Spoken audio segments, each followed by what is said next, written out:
My name is Amy Smith, and I am here to share with you a quick edit of an image that I recently took for Pancake Day, and little backstory of why I'm editing it this way is that I did a syrup pour, and on one of the pours I really loved this, one of the images rather, I loved how the syrup looked and the container that it was in. And in another image, I preferred the utensils and the placement and the composition of those better. So I need to combine those two images to have it look just the way I want it to. So that's what I'm going to show you today, how I went about doing that. Now my very final image is right here. As you can see, the shadows are much more deep. The colors are a little more vibrant. This is the pour that I was going for. And the utensils are right here. A knife, an old knife, and a fork are right where I want them. Now, as you can see in this one, this had the great pour, but I had moved some of the utensils because I thought I was done, and I discovered I had more syrup, so I'm like, I'm going to do it again, forgetting that I had moved some utensils, and of course I got the pour that I wanted to on the second run. So I had gotten this particular shot earlier, and obviously it's just when I started pouring the syrup, but I like the utensil placement here much better. So we're going to go and combine those two images. So in order to do that, we will take both of them into Photoshop and edit in, put it into Photoshop in layers. And I've already done that just to save some time. So here we are in Photoshop, and here is one layer, here's the other layer. So what I'm going to do first is to put a layer mask on, let's see, I want it to be on,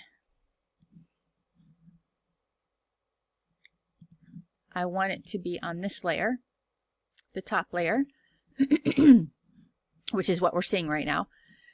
And I'm going to use a black brush because I am going to, I want to cover up what is on this particular frame that I want to show through on the lower layer. So I'm going to increase the size of my brush a little bit and start to brush. As you can see, here comes the vessel and the syrup in the placement that I wanted, and it also is going to give me the pancakes and the drips that I want. Now that you can see there's a little bit of ghosting and a little bit of shadowing of the plate. So I'm going to get that as well as I can. And I've got all of the syrup and pancakes and the container.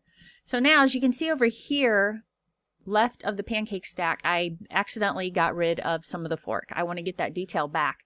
So I am going to switch back to a white brush and decrease the size a little bit because I want to have a little more control.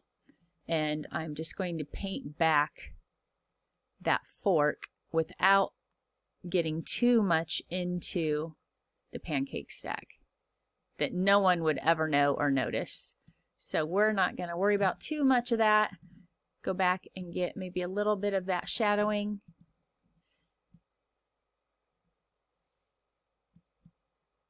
And I think that's pretty good.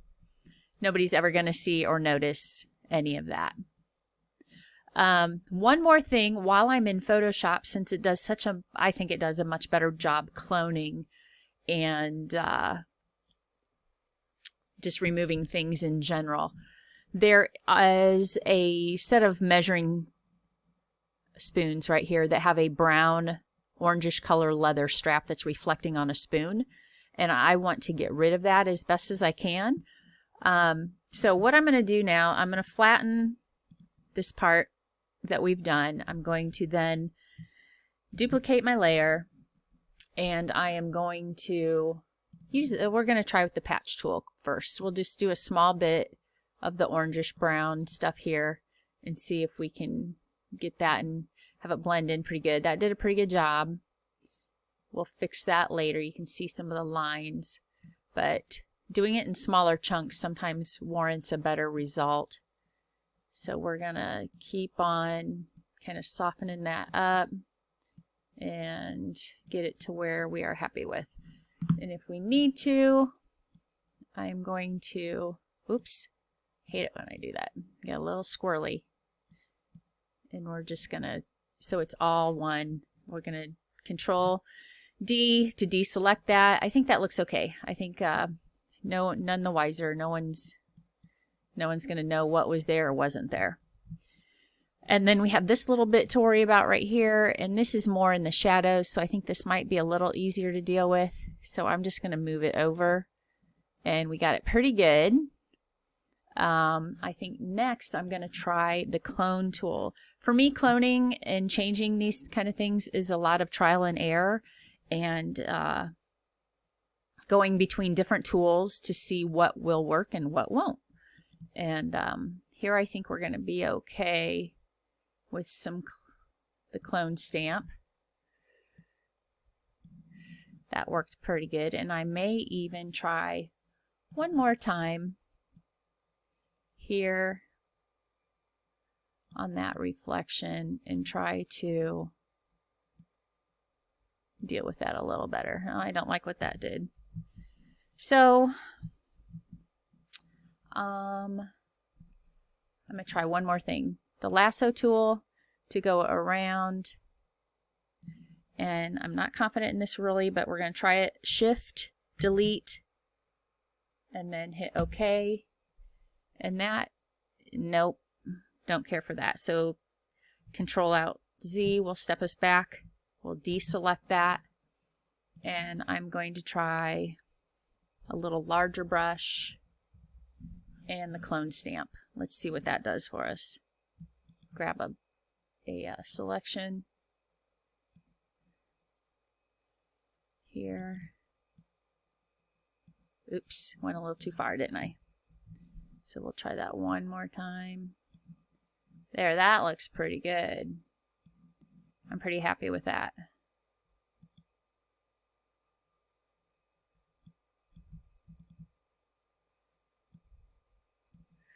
Okay, so as far as that goes, and what I'm going to share with you today, that's as far as I'm going to take this in Photoshop.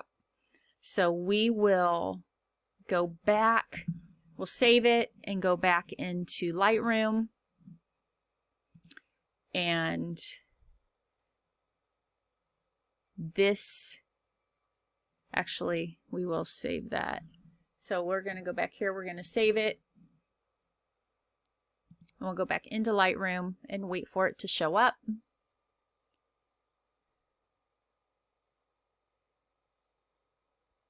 And here it comes.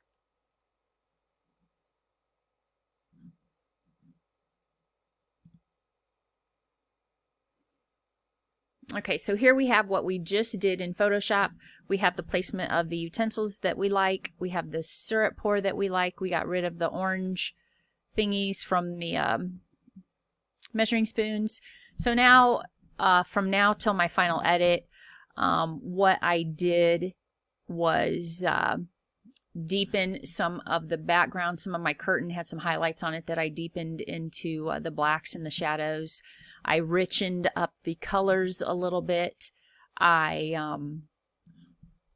let's see, on the tone curve, as you can see over here, I lifted on the far bottom left. If you lift that point, it gives you a little bit of haze. I kind of like that look for some of my work, actually a lot of my work, and that just gives it a little more rustic vibe. As you can see, the greens are much more intense. Some of the highlights are a little higher. Some of the shadows are lower. I do a slight vignette, post-crop vignetting down here in the effects panel. And decrease, play with some of the HSL panel. Just that's personal preference. And then this is the complete and final edit. But mainly what I wanted to give you for the takeaway is the masking, real quick mask job of just putting a layer mask on and painting on the part of the other frame that you want to have into the frame that you prefer to have. You know, if you mesh the two, parts of one, parts of the other, and they come together and make the final image that you like. So I hope that was helpful to see. And if you have any questions whatsoever, please don't hesitate to get a hold of me. And I would be happy to answer your questions. A lot of Photoshop, there's so many ways to do so many things. And this is just one way I have found that's pretty simple and quick and gets the job done. So I hope that was helpful. Again, let me know if you have any questions at all. And I wish you all the best and have a great day. Thank you.